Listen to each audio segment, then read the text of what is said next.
Bueno, bienvenidos todos, muy buenos días. Les damos nuevamente la bienvenida a nuestro espacio Consejo de Estado en línea de cara al país, que tiene como propósito acercar nuestra administración de justicia a la ciudadanía, con temas relevantes y de interés jurídico para nuestra comunidad académica y jurídica.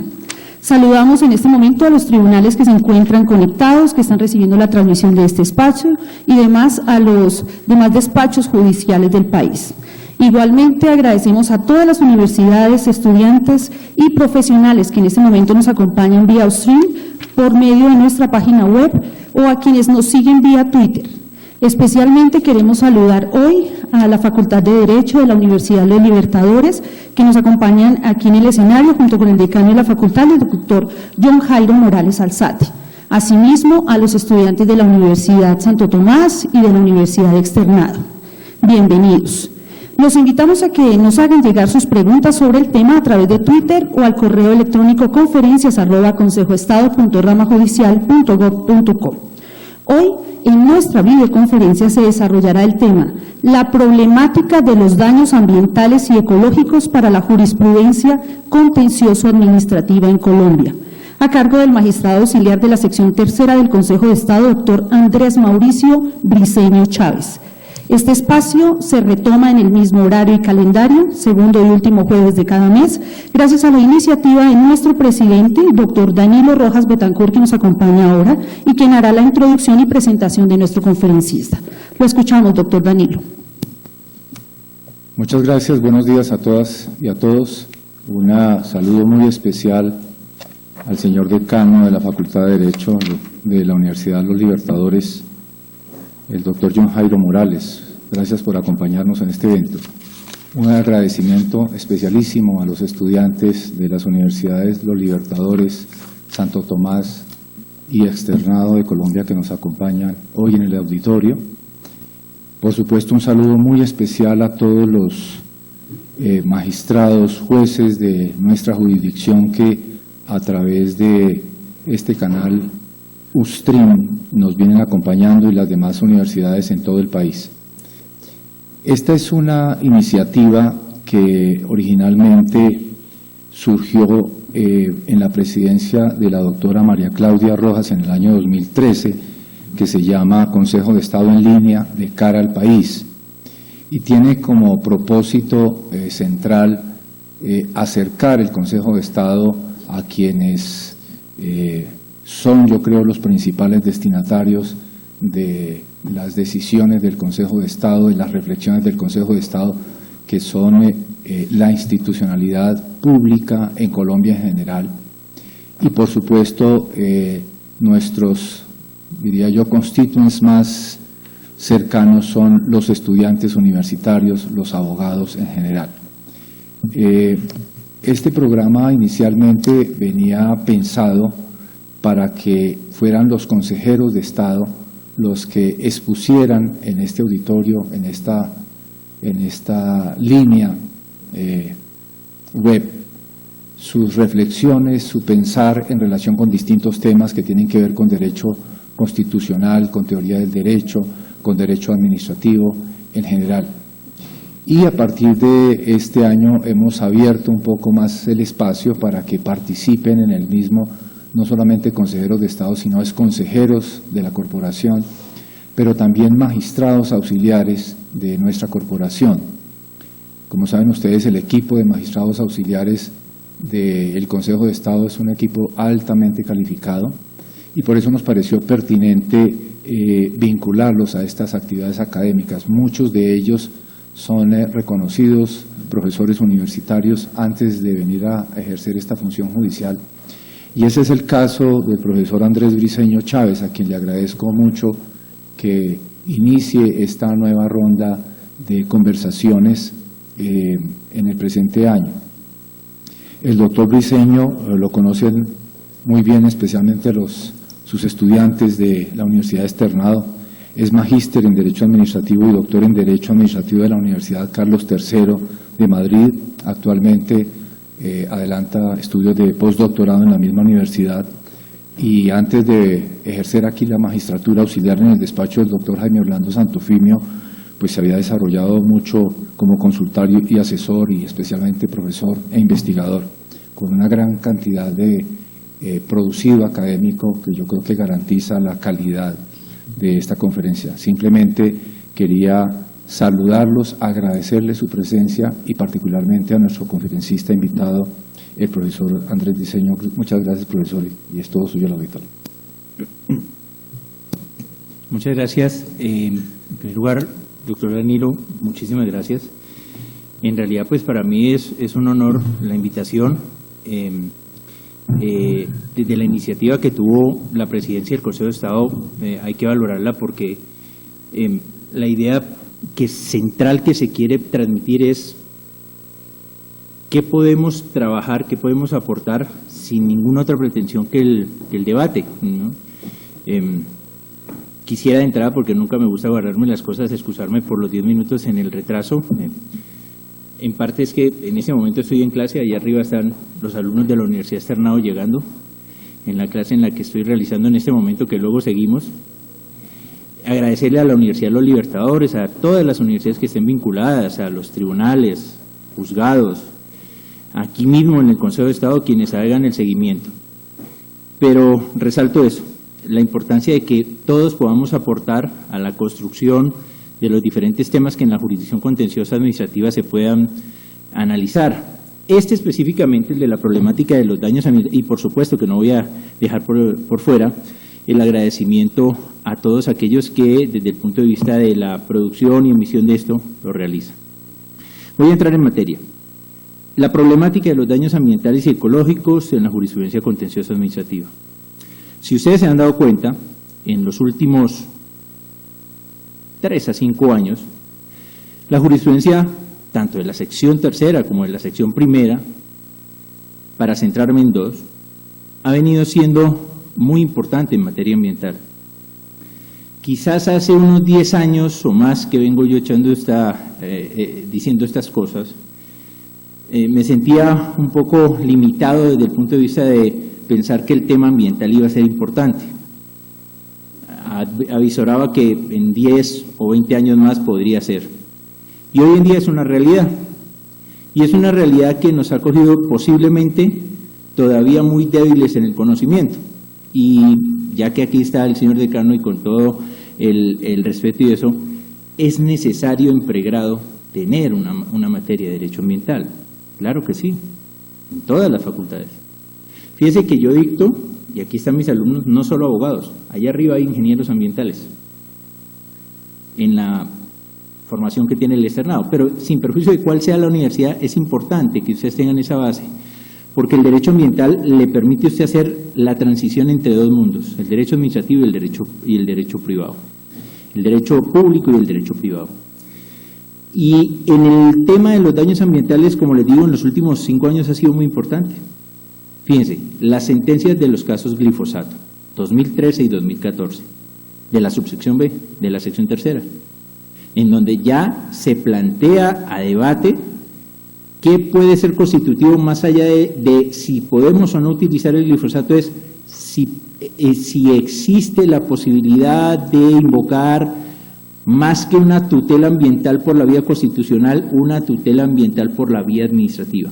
Si puedo ejercer la acción de reparación directa para reclamar los daños y perjuicios ambientales y ecológicos. Pero por el otro lado, también genera un reto para la jurisdicción contenciosa administrativa, o varios retos. Uno, desde el punto de vista de las definiciones, desde el punto de vista del alcance en los contenidos, la prueba, la determinación incluso del quantum indemnizatorio.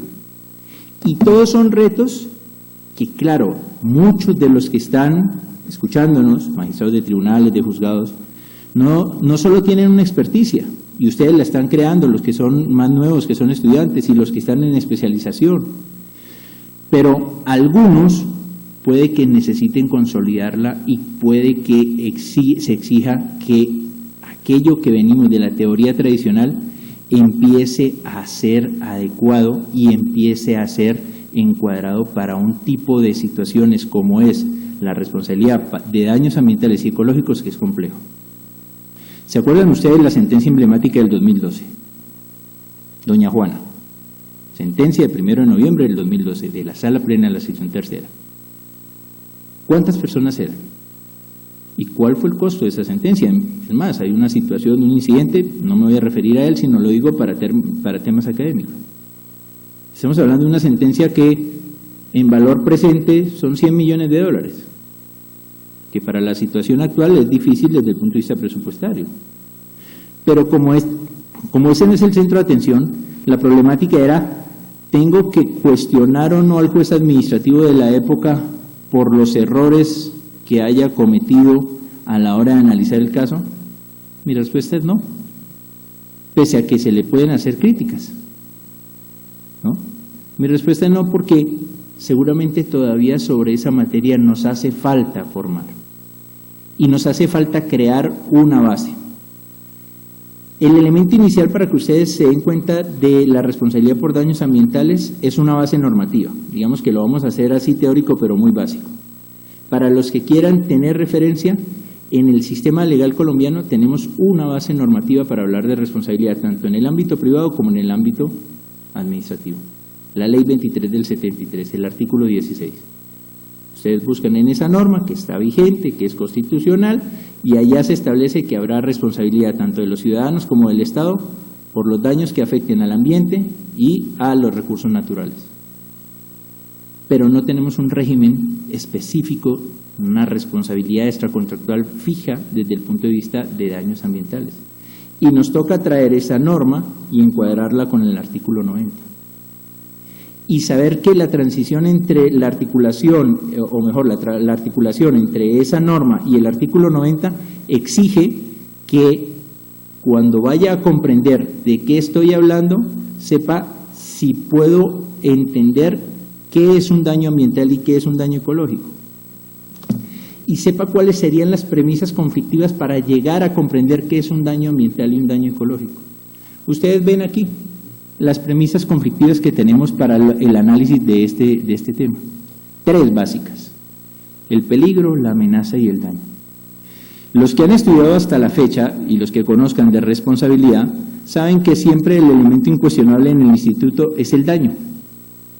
Pero fíjese que la responsabilidad por daños ambientales y ecológicos nos viene a hablar ya de la amenaza. En un artículo que está en el tomo 2 de Daño Ambiental, publicado por la Universidad Externado de Colombia, el rector de la universidad, el doctor Juan Carlos Henao, plantea en el mismo si podemos hablar de amenaza de daño cierto cuando se produce la vulneración a derechos ambientales. Y la pregunta que surge es, nosotros, ¿cómo podemos entender que la amenaza interactúe como ingrediente sin poner en cuestión el daño? Entonces, primer problema para la jurisdicción contenciosa, ¿siempre debe estar presente el daño? Respuesta sí, pero habrá eventos en los que, sin haberse aún materializado el daño, ante situaciones de amenaza, podría afirmarse la invocación de la acción de reparación y podría esta sustanciarse hasta llevarse hasta sus últimas consecuencias. Porque fíjese que ahí vienen 2 problemas añadidos más, desde el punto de vista de la jurisdicción contenciosa administrativa. 1, el de la caducidad. ¿Cuándo voy a computar yo la caducidad? ¿Lo voy a hacer desde el momento del daño consumado, como siempre ha sido la lectura en el antiguo 136 y ahora en el 164 del Código de Procedimiento Administrativo y lo Contencioso? ¿O cuándo lo haría frente a una situación que representa meramente una amenaza? Y el segundo problema es que cuando estamos ante situaciones que producen daños ambientales y ecológicos, su naturaleza ordinaria es que sean continuados en el tiempo, empiezan a desencadenarse y sus manifestaciones son continuadas. Para la lectura tradicional en el ámbito de lo contencioso administrativo, pues sería algo que no encajaría, porque ¿cómo hago yo para entender que aquello que usted me afirma, y ustedes que están en formación, entonces cuando elaboran su demanda lo más rigurosamente y entonces plantean en sus hechos, hecho número 1, el daño se produjo como consecuencia de el vertido de hidrocarburos en un río del cual me surtía para darle alimento o bebida a mis animales, pero este vertido se ha dado de manera inalterada por un periodo de 10 años. Sí, señor, pero es que usted me está hablando del año 2006 y en el 2016 viene a presentarme la demanda. La lectura ordinaria para un juez administrativo es: esto ya está caducado. Y el factor de continuidad, ¿cómo lo analizo? Porque son situaciones que siguen desencadenando y que posiblemente en el momento específico que yo doy por entendido la ocurrencia o materialización del daño, apenas es una de sus manifestaciones y no la concreción plena o completa de ese daño. Y han existido situaciones complejas. En este momento ustedes saben cuántos casos se están tramitando por el tema de inundaciones, por el tema del fenómeno del Niño, pero ¿y en qué momento se empezarán a dar las manifestaciones dañosas? Y eso encajará con la lectura de que nadie está poniendo en cuestión del fenómeno procesal de la caducidad. Entonces fíjese que frente a la construcción ordinaria e inicial de la responsabilidad por daños ambientales, ya tenemos dos problemas: cómo encajar la amenaza, cómo encajar la continuidad del mismo. Hay una premisa que yo siempre planteo: estas problemáticas anteriores se debe a un problema específico, a una situación específica. Tanto en Colombia como en muchos países, doctrina y jurisprudencia asimilan la contaminación al daño. La hipótesis que yo manejo y que he dejado escrito también en el tomo 2 de Daño Ambiental de la Universidad Externa de Colombia, donde yo escribo un artículo que se titula Aproximación a los conceptos de daño ambiental y ecológico, es la siguiente. Pero tesis, se lo digo, es hipótesis que puede ser absolutamente controvertida. Pero la hipótesis es que la contaminación no es el mismo daño.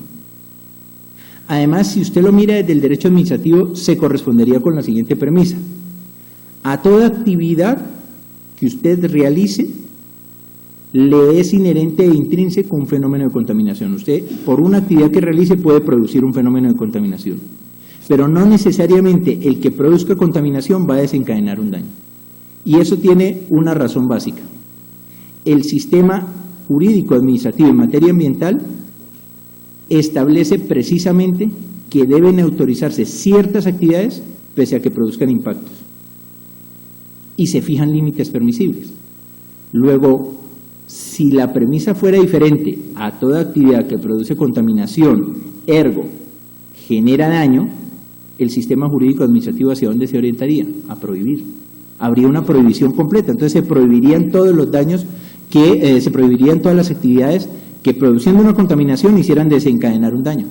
Claro, con implicaciones en el sistema económico, porque ya no podría haber ninguna actividad productiva o económica, con implicaciones en el sistema legal, porque entonces sería una restricción a la libertad de empresa, a la libertad económica de los artículos 334, 333 y 334. No habría libertad económica. Simplemente habría un modelo en el que sería prohibitivo de manera continuada. Entonces, ¿cómo resolver esto? Debemos comprender que el elemento fáctico, el que subyace a la construcción del concepto de daño, es la contaminación. ¿Y qué es la contaminación? La contaminación es un fenómeno físico que altera bienes ambientales, altera recursos naturales, altera ecosistemas, altera la biodiversidad, altera la naturaleza, pero también afecta a las personas, afecta a los bienes, afecta a las actividades económicas, etcétera, etcétera. Pero es un fenómeno físico, y es un fenómeno físico que se puede derivar de la actividad humana, y entonces lo que se llama contaminación antrópica, me voy a adelantar aquí, lo que se llama contaminación antrópica, o que puede surgir de la misma naturaleza, contaminación natural.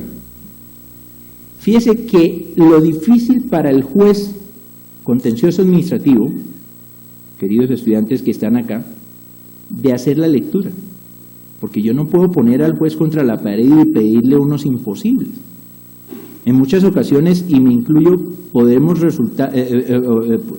estamos resultando ser unos críticos muy agresivos desde el punto de vista de señalar que ellos tienen que atinar a desligar qué es una contaminación antrópica, qué es una natural y sobre cuál va a ser el ejercicio para determinar que se produjo un daño o no. Entonces, La contaminación, entendido, como dice ahí, un cambio en el estado físico, químico o biológico del medio natural, de las personas, de los individuos, de las actividades económicas, etcétera, etcétera, puede venir de dos fuentes. De la actividad propiamente humana, entonces, ¿qué fenómenos de contaminación tenemos? Hídrica, cuando usted mete un contenido líquido, sólido, sobre un curso de agua. Entonces, un ejemplo, usted tiene una empresa de fabricación de lácteos, usted tiene una tubería, en su tubería hace el vertido de las sustancias de su proceso industrial que las bota al río. Estas que se vierten al río son un elemento que ya generan un fenómeno de contaminación. ¿Por qué? Porque al interactuar con el agua producen un cambio en el estado físico natural del mismo, en el estado ordinario que pueda tener o en el estado entre comillas normal. Pero por el otro lado, la misma naturaleza tiene procesos químicos en los que ella genera contaminación natural, ¿no? Y los que están arriba, que son ingenieros, tienen mucha más precisión sobre eso y lo saben, genera autónomamente una contaminación natural. Y esa contaminación natural muchas veces puede hacer dos, de los muchos efectos dos, porque no puedo ampliarme. Uno, o puede ocultarme el fenómeno de contaminación antrópica, es decir, el producido por el ser humano, y no revelarme ningún impacto del mismo, o puede por el otro lado exacerbar y ampliarlo. Entonces, piensen ustedes cuando se acordarán el vertido de hidrocarburos en Tumaco, la Gran Mancha. ¿Qué pasa ahí? La misma naturaleza, por la corriente de agua y por otros factores añadidos, pudo haber agravado, pudo haber ampliado la dimensión de ese fenómeno de contaminación que inicialmente era humano y que el dominio que tiene uno es el punto donde se produjo el impacto, la explosión y el vertido específico donde se va a generar.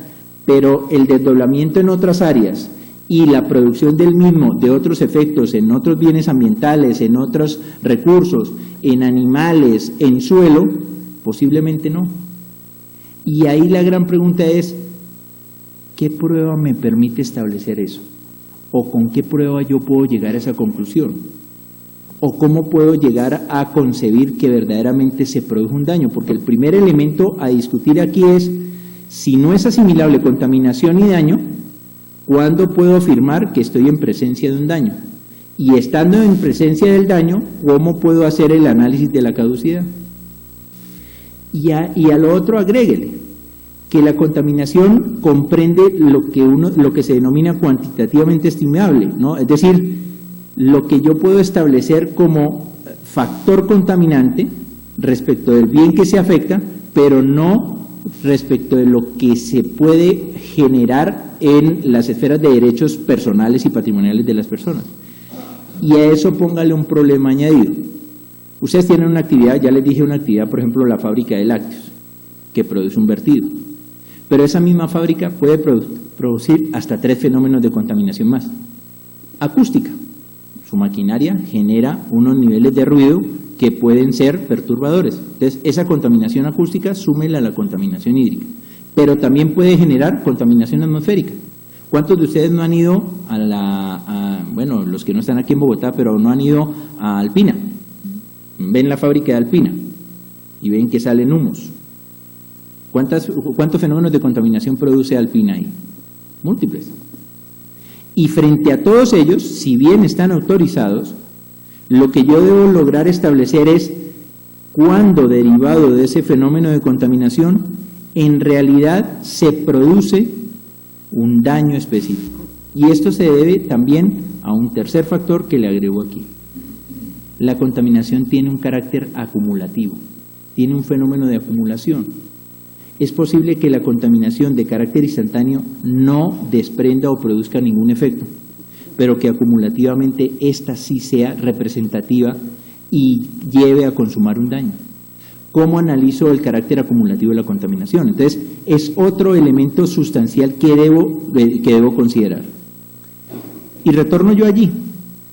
Si la premisa es que todas las actividades pueden generar contaminación, el sistema que hace, que ustedes la ven en la segunda esfera, genera unos límites permisibles, establece unos límites permisibles. Dice hasta dónde usted puede impactar, ¿no? Ustedes tienen los límites permisibles que fija, por ejemplo, el decreto 3930 del 2010 en el tema de vertidos. Usted tiene los límites permisibles que se fijan en materia atmosférica, el decreto 948 del 95, etcétera, etcétera. Todos ellos detallan un modelo de límite al que se podría llegar desde el punto de vista técnico y científico, lo que se puede ser cognoscible para determinar que ese impacto no debe ser superado. Pero ahí hay un problema tanto de la norma como del principio técnico o científico. Son impactos que se miden desde el punto de vista específico para momentos, es decir, para un efecto instantáneo o para un momento específico, periodo de tiempo, pero que no reflejan el carácter acumulativo de la contaminación. Luego, todo lo que exceda ese límite permisible constituirá siempre un daño. ¿Y cómo lo va a resolver el juez contencioso? A la hora de la prueba, porque esto no es simplemente de argumentar de si existió la contaminación, si fue correspondiente o no con el límite permisible, y si este no fue correspondiente, entendería que se produjo el daño. Y se agrega un punto más. A los límites permisibles, que normativamente, tanto jurídica como técnicamente se fijan, se agrega el concepto de riesgo socialmente aceptado. Porque en muchas ocasiones también debo asumir que la sociedad tiene tolerados ciertos efectos. Pregúntense ustedes en el caso de Doña Juana. Doña Juana, las personas que vivían cerca al vertedero o botadero de Doña Juana, ¿qué riesgo socialmente pudieron o no haber aceptado?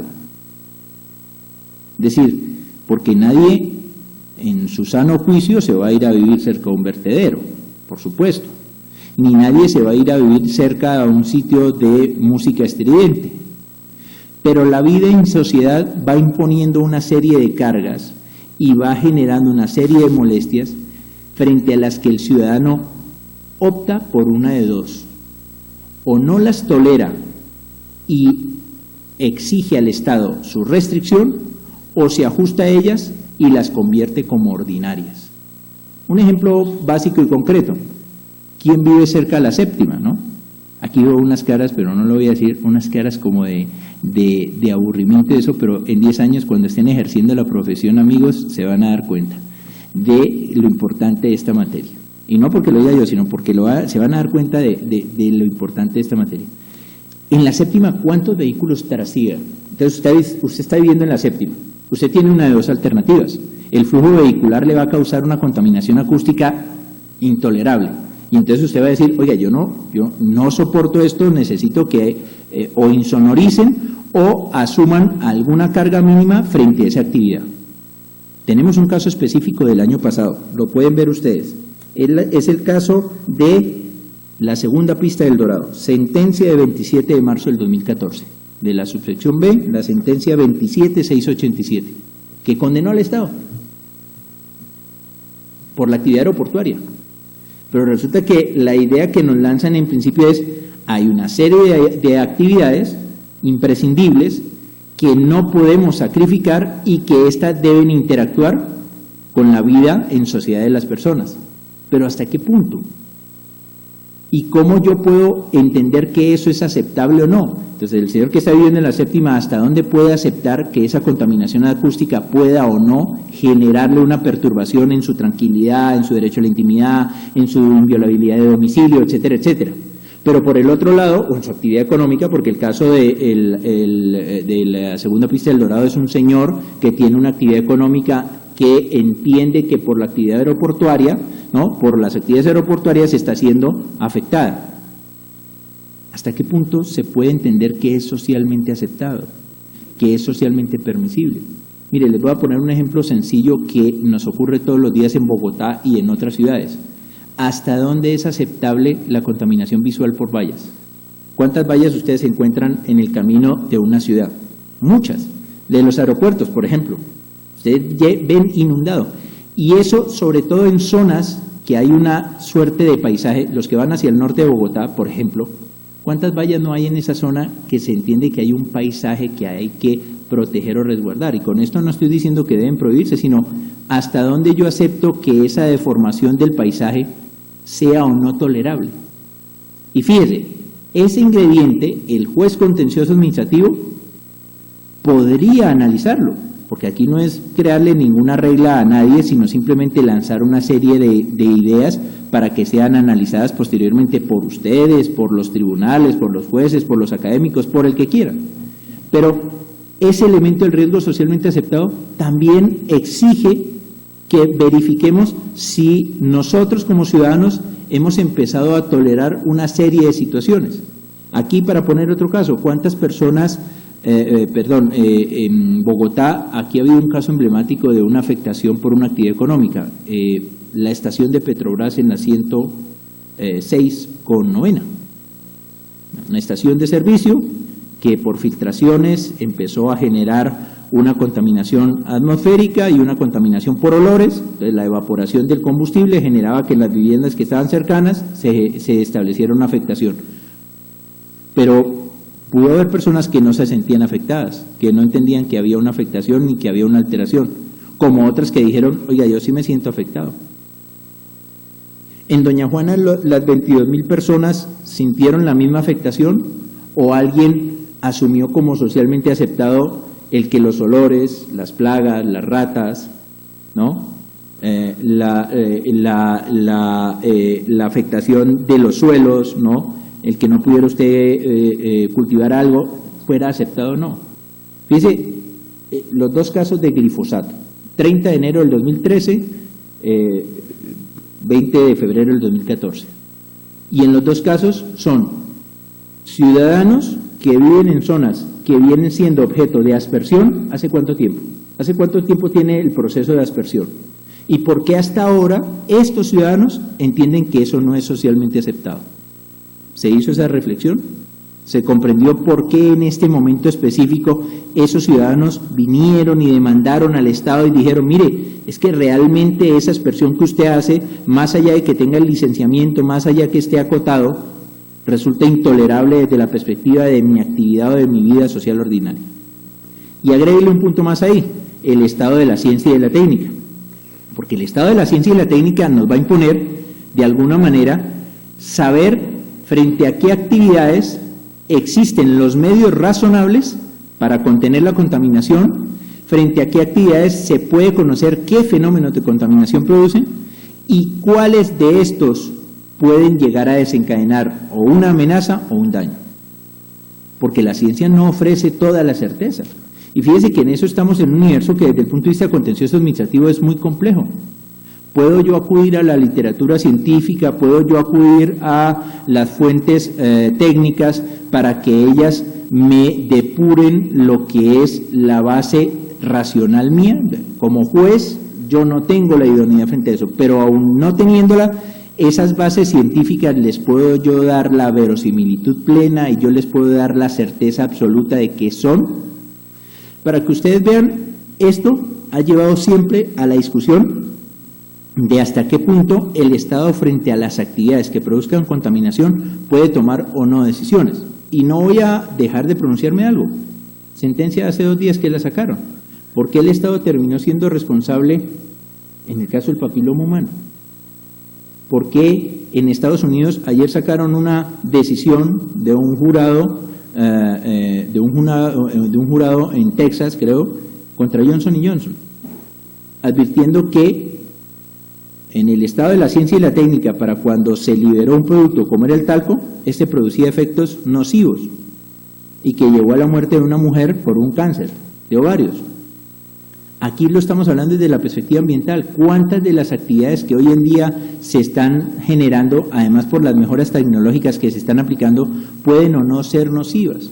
El debate del fracking, entonces el fracking, la explotación con esquistos, ¿es o no una actividad que pueda generar una responsabilidad del Estado por autorizarla, por no controlarla, por no tener la suficiencia científica y técnica para verificar qué fenómenos de contaminación pueden desprenderse y en qué magnitud y qué medios razonables pueden ser aplicados para contener los fenómenos de contaminación?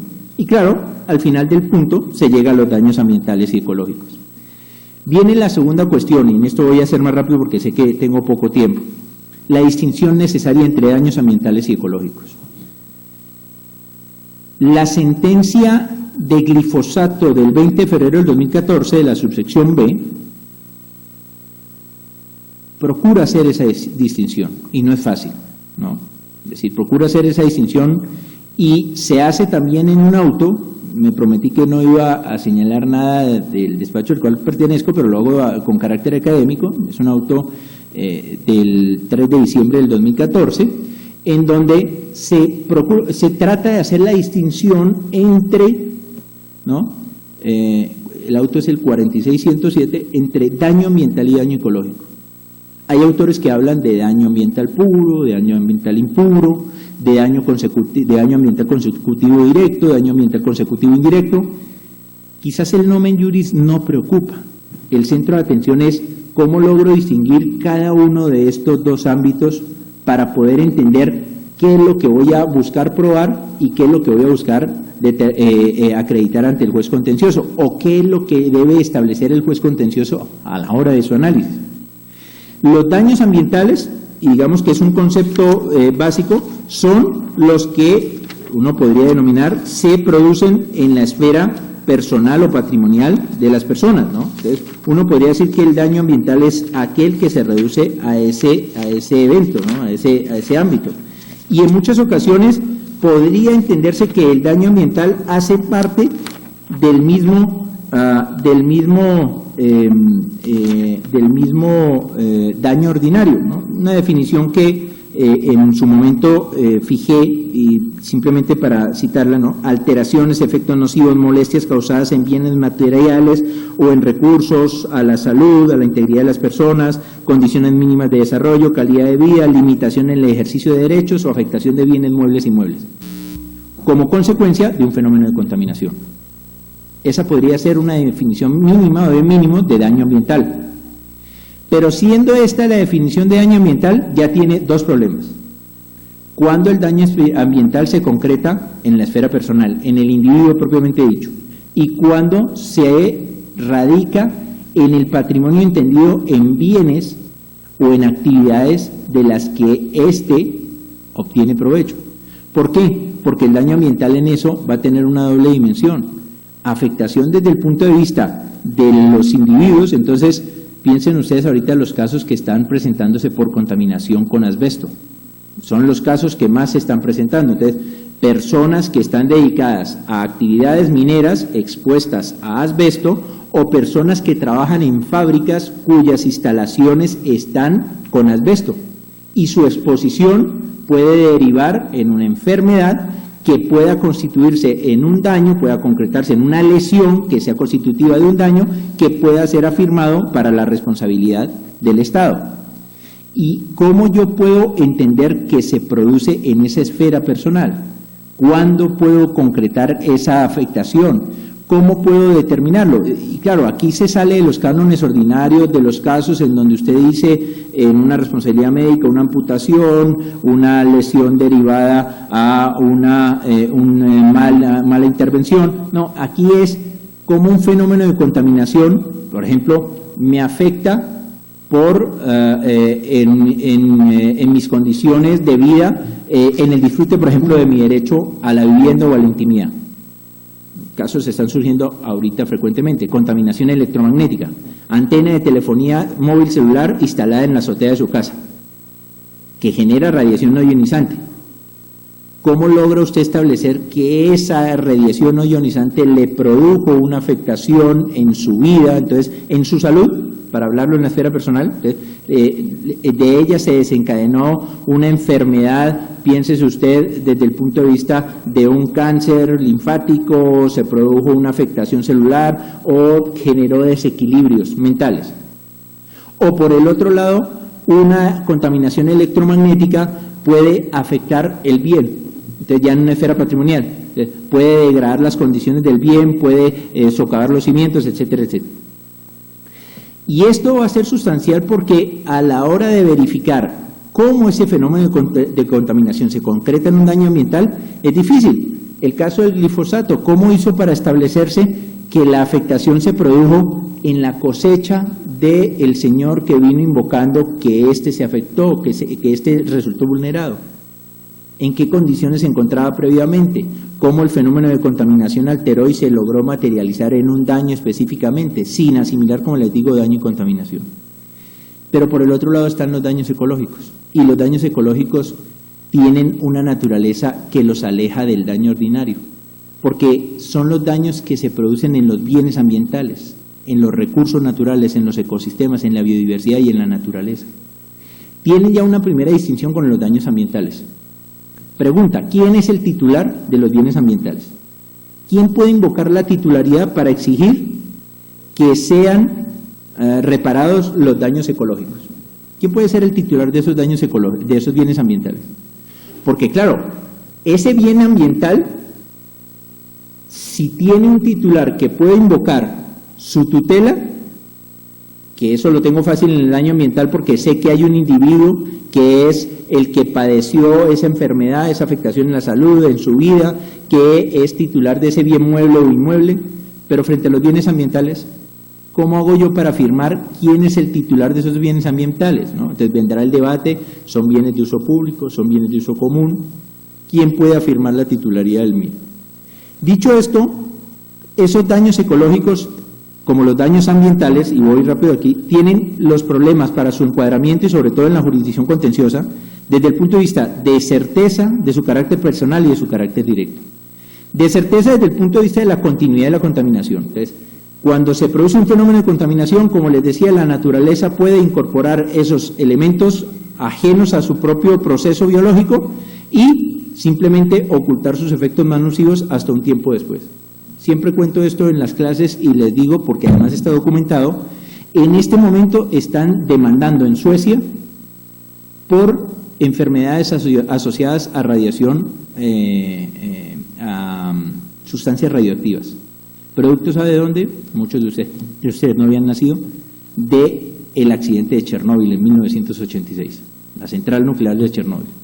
Resulta que la naturaleza tiene sus propios ciclos y después de 30 años, por los flujos en la atmósfera, se desplazó esa masa que sigue existiendo de sustancias radioactivas hacia una zona diferente de donde se generó la emisión inicial y por la precipitación ordinaria empezó a afectar a una serie de personas. Claro, va a ser un rompedero de cabezas para establecer si verdaderamente puede entenderse que es de ese fenómeno de contaminación se concretó un daño, y un daño en esas personas. Pero desde el punto de vista del daño ecológico es más complejo. En muchas ocasiones los bienes ambientales tienen procesos largos de agotamiento autónomo. Entonces, pensemos en un suelo, su proceso de desertización o de degradación en un tiempo determinado es muy largo. Y si es acelerado, por ejemplo, por una actividad minera, ¿cómo puedo asociar la actividad minera como fuente productora o generadora de ese daño? ¿Y cómo puedo tener la certeza de que sí se materializó un daño y que no es un proceso natural ordinario? En el carácter personal lo paso de largo porque ya lo señalé ahorita en cuanto a la titularidad, y me quedo en el último, en el carácter directo del daño ecológico, porque allí viene el tema de la concurrencia con los fenómenos de contaminación antrópica y natural. Cuando la contaminación natural es la que permite derivar un fenómeno dañoso y no propiamente la actividad desplegada por el ser humano. Fíjese que en el caso de 30 de enero del 2013, la policía, si no estoy mal y lo leí bien, invocó como uno de sus argumentos de defensa que la utilización del suelo, la forma en que venía siendo utilizado el suelo y las cosechas por parte de quien se decía víctima, podía haber sido un factor determinante a la hora.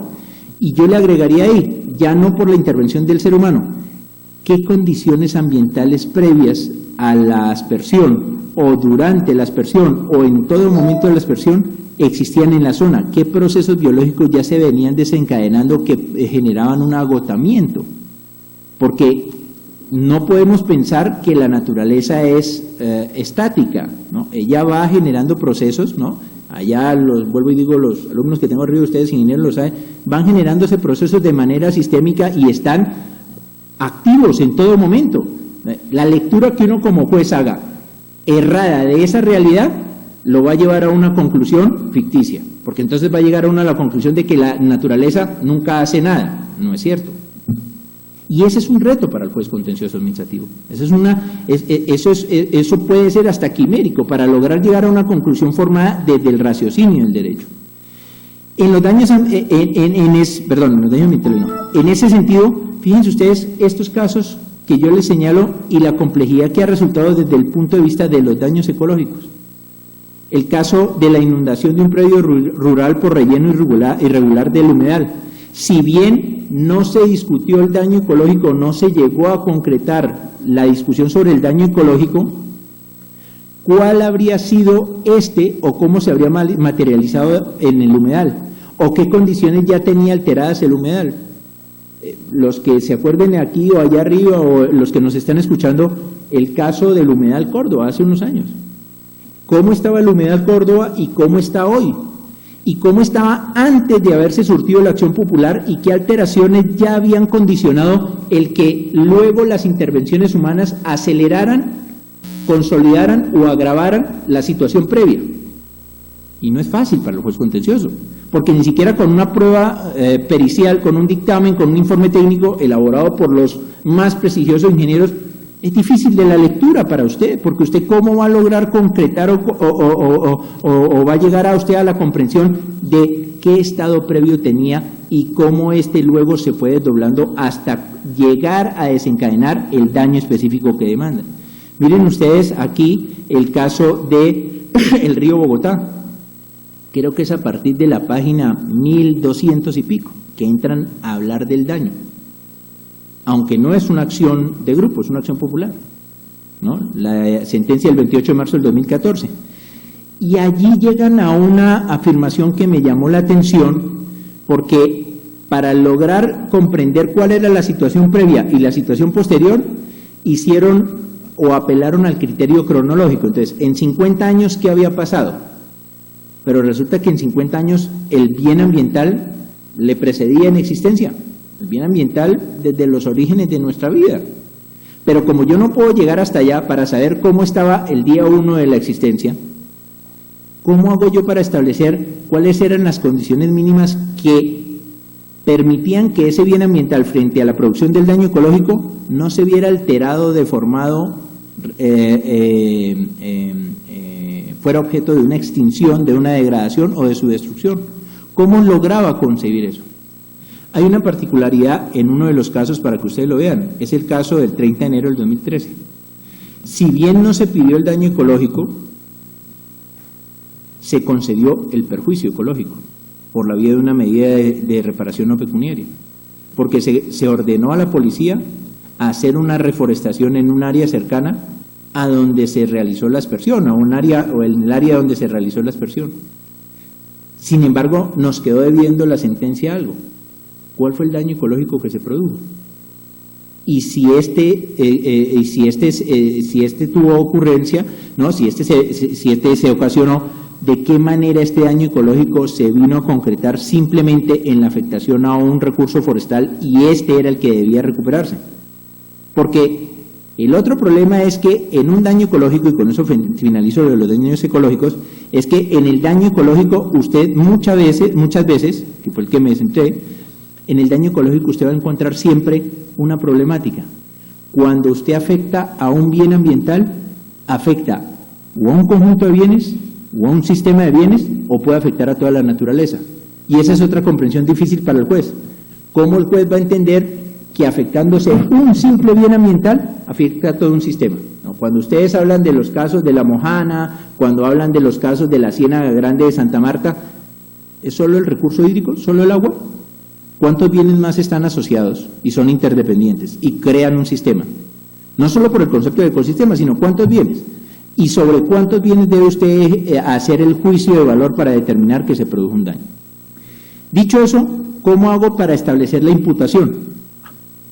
La imputación claramente tiene que partir de una base, sobre todo en la responsabilidad por daños ambientales y ecológicos al Estado, ¿no? Si sabemos que no toda actividad contaminante va a desencadenar el daño, tengo que empezar a analizar cuáles de estas, por acción, por omisión o por inactividad del Estado, pueden llevar a imputar ese daño ambiental o ese daño ecológico. ¿Cómo yo puedo concretarlo, no? Entonces, aquí hay unos supuestos. Por acción, ¿cuándo el Estado podría ser responsable por acción? Por desarrollo de infraestructuras viales. Cuando se desarrolla una infraestructura vial, entonces piénsese una carretera, un viaducto, un túnel, miren ustedes el caso del túnel de la línea, el Estado en su ejercicio de actividad, ¿en qué puede ser responsable? ¿Por el desarrollo de la misma infraestructura o por la omisión en el ejercicio de los controles frente al desarrollo de la infraestructura? ¿O por inactividad que se entiende como que usted adopta unas actividades, no, adopta unas medidas, pero no siendo estas todas completas o no siendo todas eficaces, permiten que se concrete un daño ambiental o un daño ecológico? Por el otro lado, puede también deducirse la responsabilidad por daños ambientales en la prestación de los servicios públicos. Entonces, en la prestación del servicio público de energía, les decía, la existencia de los cableados. ¿Cuántos casos no tenemos de transformadores eléctricos? ¿Cuántos casos no tenemos de tendidos eléctricos? Los casos por manejo de vertederos, que son los más dramáticos, ¿no? Los casos de manejo de vertederos, ¿no? ¿Cuántos casos tenemos, cuántos casos más tendremos a partir de Doña Juana? Ya voy terminando. ¿Cuántos casos tenemos más a partir de Doña Juana? Por acciones de recuperación, el Estado en muchas ocasiones, por recuperar bienes, y esto tiene que ver con el tema de tierras, en muchas ocasiones la recuperación de bienes lleva a que estos queden intactos desde el punto de vista de no ejercicio de su aprovechamiento, pero de una degradación, de una afectación. Esos casos pueden afirmarse desde la perspectiva de una acción propiamente dicha del Estado, por actividades actividad empresarial de empresas comerciales e industriales del Estado, entre otras. Por omisión, que es el grueso de la casuística que se tiene en responsabilidad por daños ambientales y ecológicos. Indebido otorgamiento de licencias. Claro, el análisis no es sobre la legalidad o no, sino cómo otorgando indebidamente se permite el desarrollo de una actividad que resulta ser lesiva y puede ser atribuible al Estado. Por incumplimiento de deficiente control, vigilancia y seguimiento de autorizaciones ambientales. Y fíjese una cosa, el gran problema que tenemos ahorita es esa sentencia C-035 del 2016, que realmente va a ser muy cuestionable a la hora de la lectura aquí.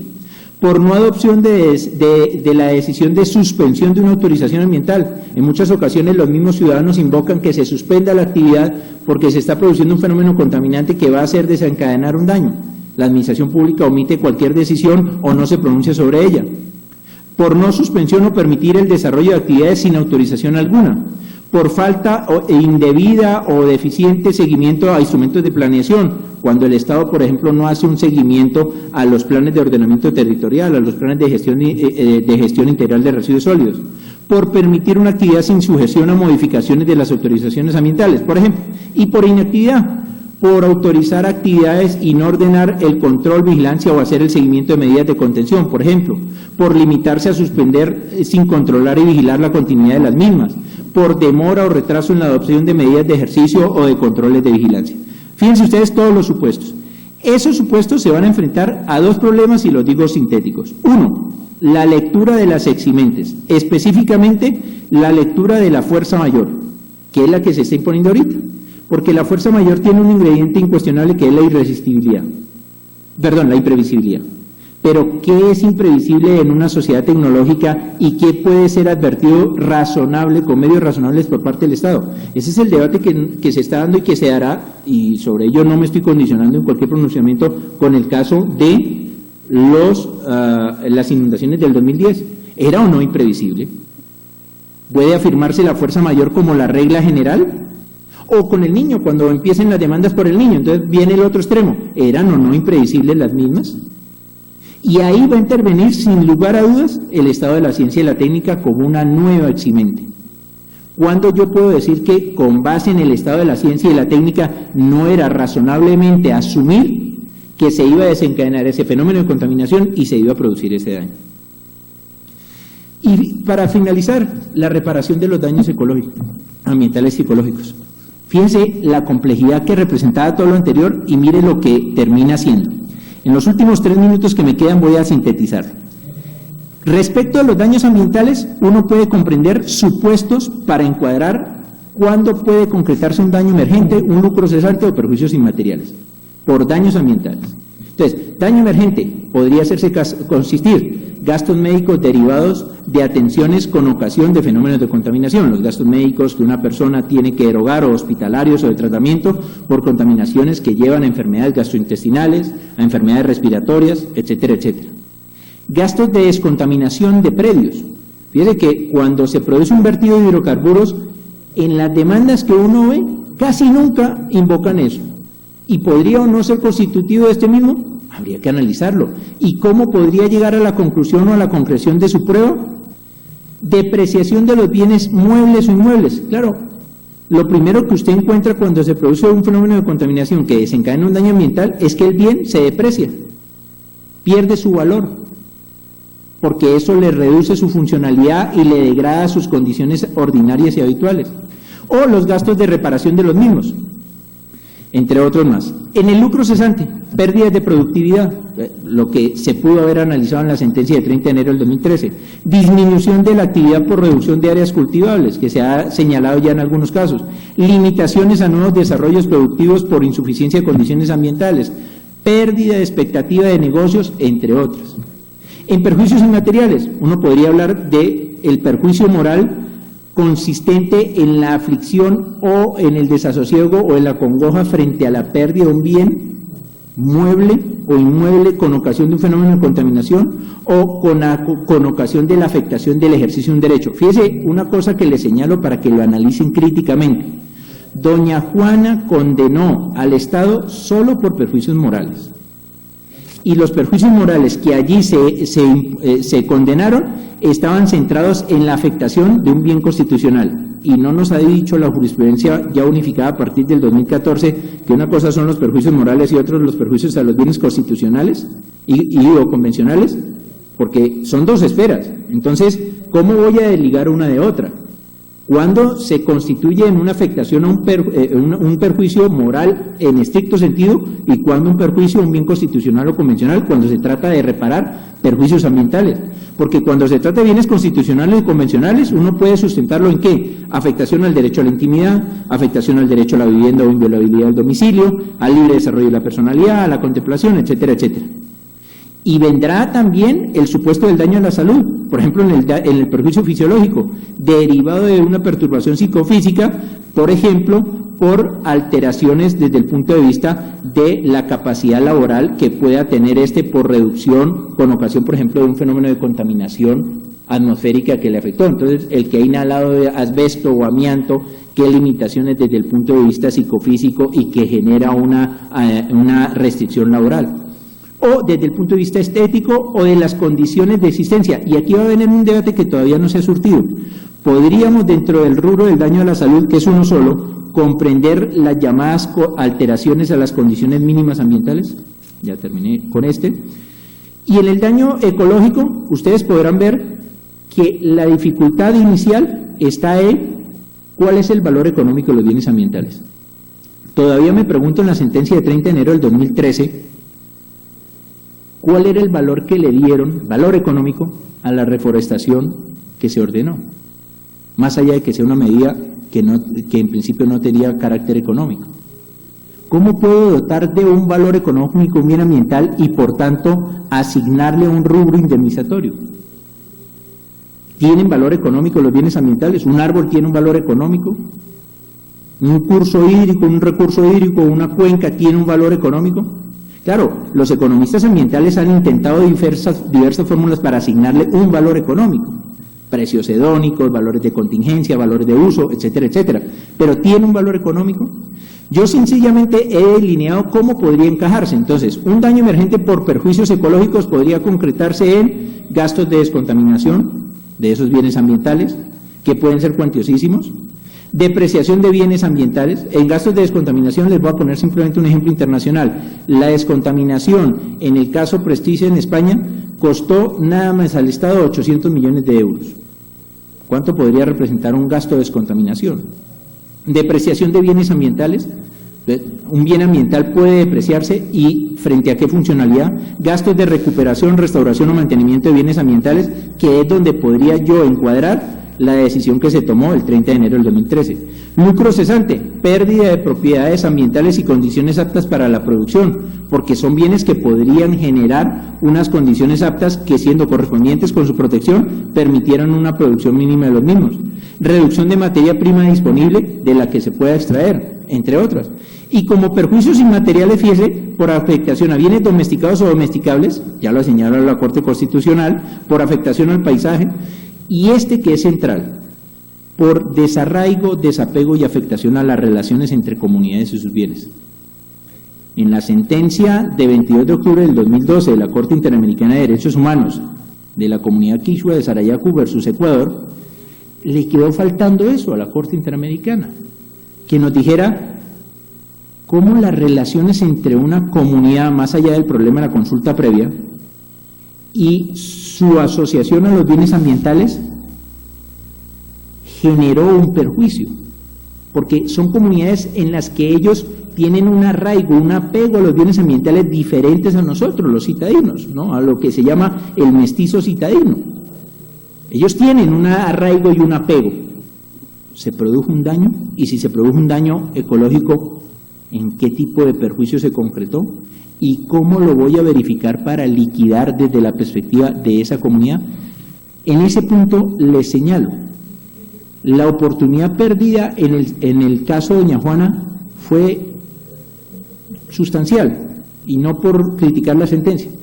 Sin embargo, allí hubo un salvamento de voto, y pierdo la objetividad aquí, pero lo señalo, del despacho del doctor Santofimio, en donde dijo, mire, no basta con el escenario individual para este tipo de casos, y no le falta razón, para este tipo de casos a la hora de indemnizar, porque el tejido de condiciones ambientales y sociales aún no ha sido restablecido, y era necesario haber determinado la indemnización del perjuicio ecológico que se pudo haber, el perjuicio colectivo que se pudo haber derivado de esa situación, de ese daño específicamente que se concretó. Claro, el ejercicio habría sido ahí haber establecido la producción de un daño ecológico, y ese daño ecológico haberlo concretado en un perjuicio ecológico de carácter colectivo que llevara a la creación, como se formuló en ese salvamento, como formuló el doctor Santofimio en ese salvamento, de un fondo de indemnización que habría permitido restablecer ya no solo con 5 o 6 salarios a ese individuo, que por supuesto nadie los va a negar, pero también las condiciones ambientales para su existencia. Con todo, les doy realmente un agradecimiento a la presidencia del Consejo de Estado, al doctor Danilo Rojas, a todos los asistentes que han estado aquí, a todas las personas que me han escuchado. No se trata de crear dogmas, no se trata de estar o no de acuerdo, no se trata de dar la razón, se trata de gestar un debate porque, como lo pongo aquí al final, la responsabilidad por daños ambientales y ecológicos es una realidad. Preparémonos para ello. Muchas gracias.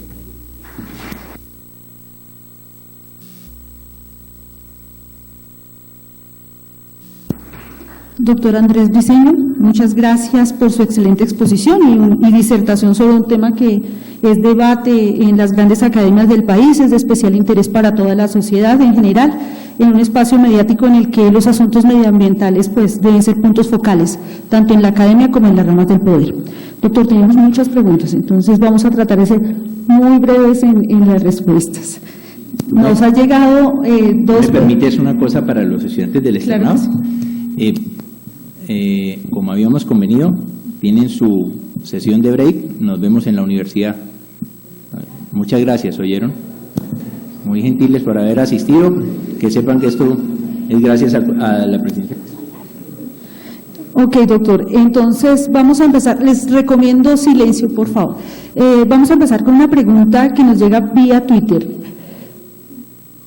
Doctor, hay que establecer, según su exposición entonces, hay que establecer el tema de la caducidad por daño ambiental. ¿Considera que en este momento es necesaria? Sí. ¿Y cómo se está resolviendo? Me pediste ser muy sintético. Se está apelando a la fórmula de, ante la falta, que eso es una línea jurisprudencial, la falta de certeza de la ocurrencia del daño, se admita la demanda y se dilucide al interior del proceso si se produjo o no el fenómeno de caducidad. Esa es la fórmula inicialmente.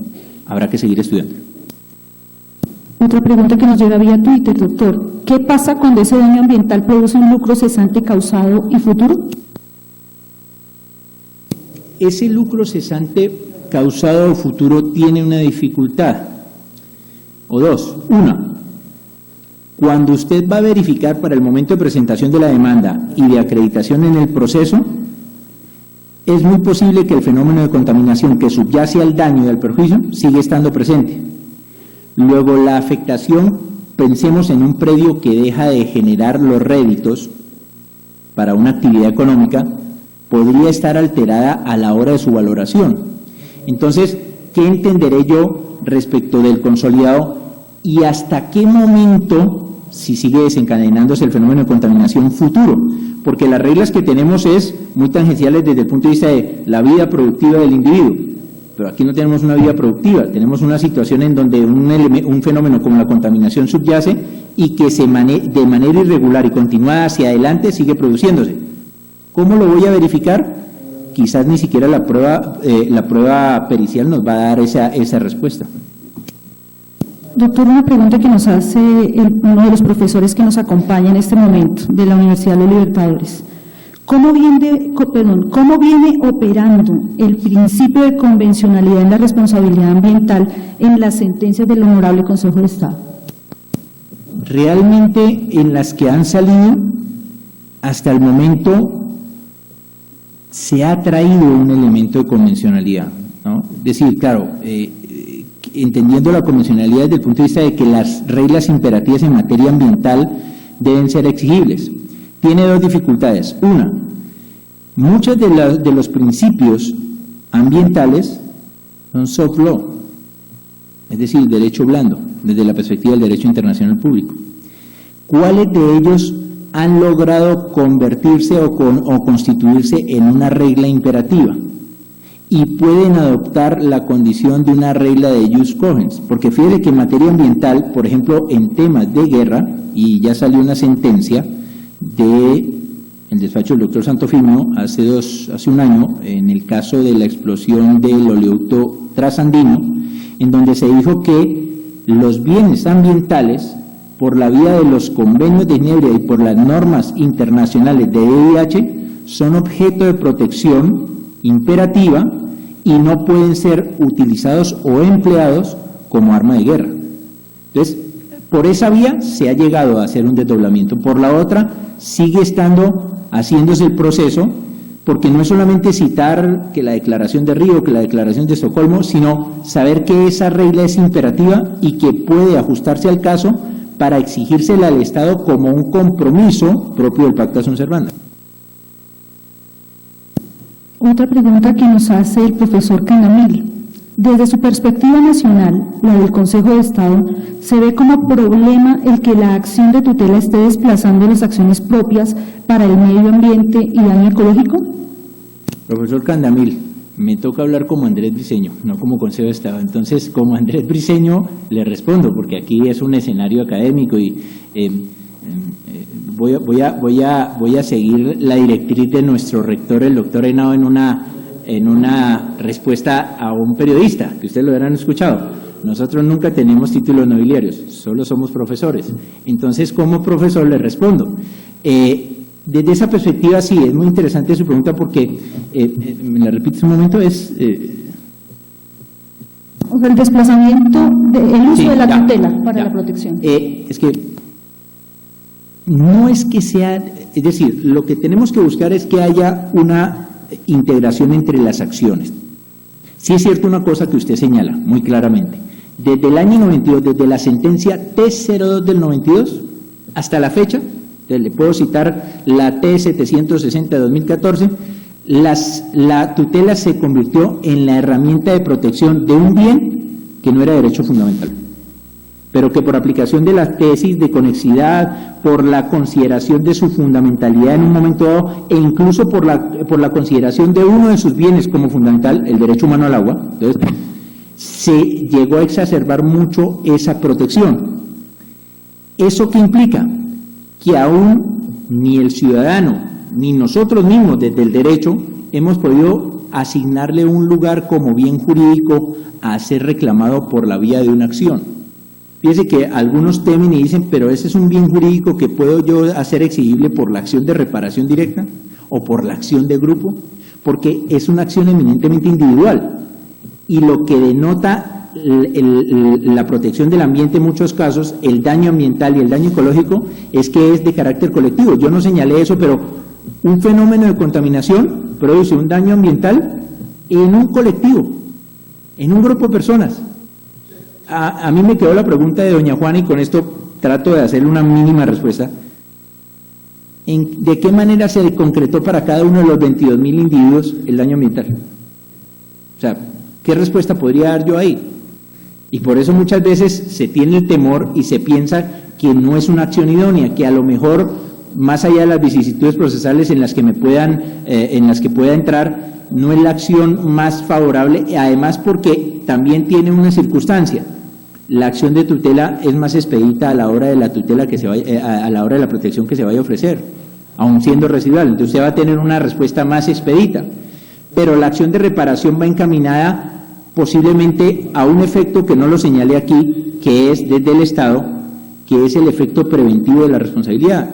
Cuando se llegue a consolidar el régimen de responsabilidad por daños ambientales, la respuesta que se puede dar es que la responsabilidad, y en eso ya han avanzado las subsecciones de la sección tercera, la responsabilidad no es solamente curativa. Yo me traía aquí un libro del externado que escribieron recientemente, La filosofía de la responsabilidad civil, en la perspectiva del análisis económico del derecho, y nos están diciendo ellos cómo, yo sé que el profesor se ríe porque cree que está haciendo publicidad, no, pero lo estoy diciendo aquí, cómo la responsabilidad no tiene que obedecer a un carácter meramente curativo o compensatorio.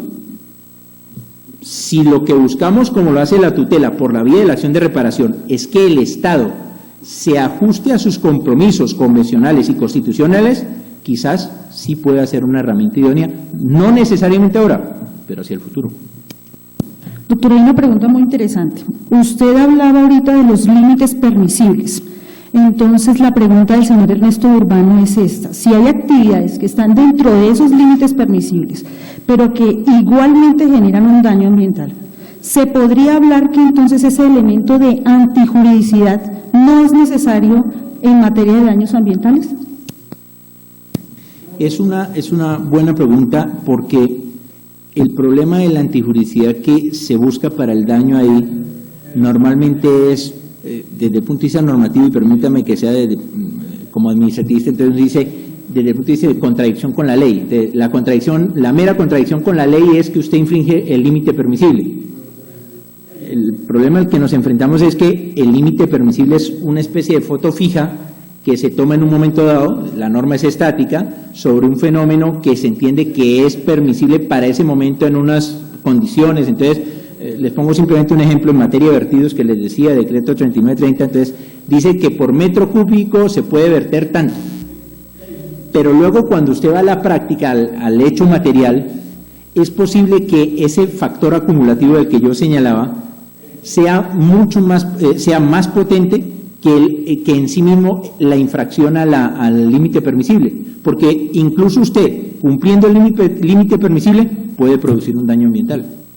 Y esa es la singularidad de la responsabilidad por daños ambientales. No parte de la lógica tradicional de la responsabilidad por un hecho ilícito o por la ilicitud como elemento sustancial, sino incluso ante actividades lícitas que cumpliendo con los límites permisibles, aún así por el factor acumulativo, desencadenen o produzcan un daño ambiental.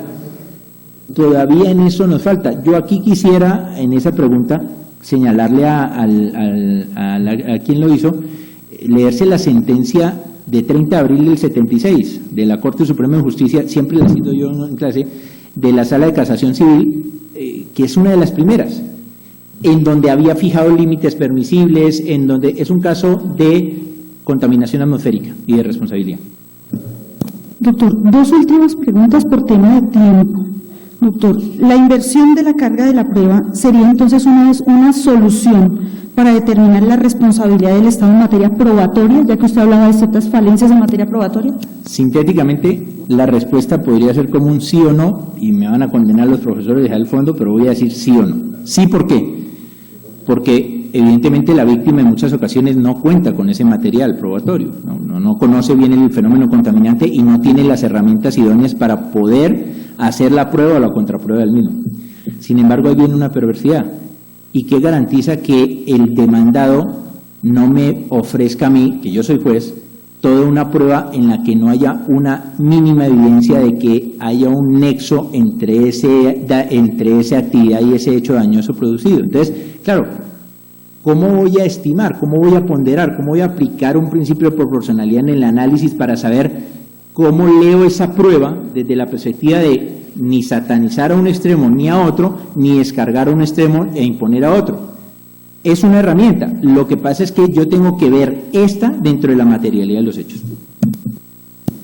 Doctor, finalmente otro de nuestros estudiantes quiere hacer una pregunta que sí me parece muy del tono personal, y es ¿cómo el Estado podría resarcir el daño ambiental generado por la minería, doctor? Bueno, mire, en realidad el tema de la minería es muy complejo, ¿no? Más que el Estado vaya a resarcir, lo primero que tenemos que hacer es un ejercicio de autocrítica de cuál es el modelo minero que tenemos, cómo podemos frente a ello encuadrar. Hay un tema que yo no señalé y yo lo voy a decir que puede ser controversial. En este momento la paradoja que se produce no es la responsabilidad por daños ambientales derivados de la actividad minera, sino la paradoja es la responsabilidad del Estado por decisiones ambientales o de protección del ambiente que producen daños antijurídicos, porque también ese es un supuesto de responsabilidad. O sea, usted toma una decisión para proteger el ambiente, pero con base en ella puede o no, tendrá que acreditarlo, producir un daño antijurídico, porque puede generar una restricción ilimitada en el ejercicio de los derechos. Claro, ahí ya entrará la lectura del artículo 83, confianza legítima, buena fe, etcétera, etcétera. Pero desde la perspectiva del resarcimiento, más que buscar el resarcimiento, más que establecer unas reglas fijas, lo que hay que determinar es qué tipo de daños se han producido. Es decir, hay daños ambientales, entonces a comunidades, a personas, a individuos que se concretaron en perjuicios ambientales y cuáles voy a... Y frente a los perjuicios ecológicos, pues la tarea es muy grande. Les voy a poner solo un ejemplo. Recuperación de cauces. Toda la minería que se hace en cauces exigiría una recuperación. Lo que pasa es que eso inmediatamente, y lo digo como profesor para que lo sepa, va a llevar a un incidente fiscal. Porque eso vale todo el dinero. Han dicho, en la crisis que estamos, no lo pagaríamos ni ustedes, ni las generaciones futuras que habla del desarrollo sostenible, ni las siguientes, porque eso es costosísimo. O sea, todavía no se ha hecho. La primera tarea ahí, que ya la está haciendo, por lo que veo el Estado, es inventariar qué bienes ambientales tiene y cuáles han sido afectados por la minería. Esa es la primera tarea.